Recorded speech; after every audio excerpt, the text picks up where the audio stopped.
hindu, mida ei kanta kviitungil. On kulusid, mida ei näe eelarves, aga keha maksab ja meel maksab ja ühiskond maksab vaikselt. Kui hirmu serveri takse iga päev otsib ta välja pääsu. Mõni leiab selle pudelis, mõni taldrikul, mõni gaasipedaalis, mõni öös, kus suni ei tule. See ei ole pahe, see on surve. Kui ärevus on püsiv, kaob pidur, sõit muutub kiiremaks, otsused järsemaks, tülid kergemaks sündima. Keha on häireolekus, ta ei mõtle pikalt, ta tahab leevendust ja siis juhtub rohkem.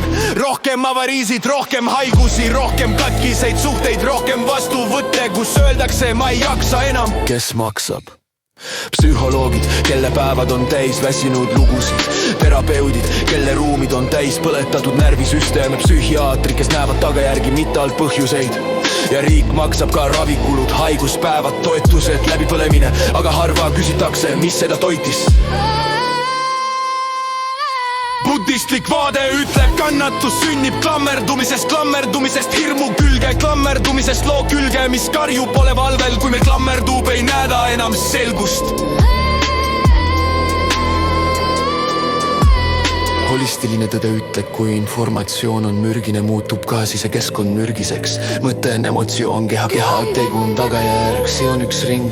Moraal küsib, kas on õiglane müüa hirmu, kui arve maksavad teised. Eetika küsib, kas tähelepanu nimel tohib kulutada inimeste tervist. Filosoofia küsib, kas see teeb meid paremaks või ainult rahutumaks.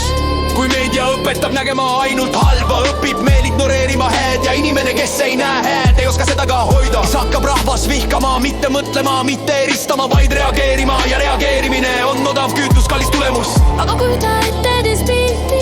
Kui ärevus ei oleks menüü, kui hirm ei oleks pealkiri, kui rahu ei oleks erand. Inimesed sõidaksid aeglasemalt, magaksid sügavamalt, kuulaksid pehmemalt. Igita ettegi palju tegaks ära, kui põhjused ravitaks, mida ainult tagajärgi, kui psühholoogina vastutama tulega juba aitama kasvada.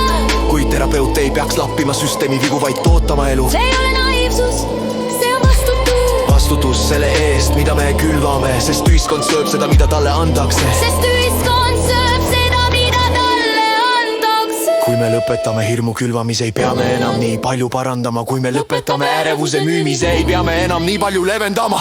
See algab tähelepanus, mida ma vaatan, mida ma toidan, mida ma luban endasse.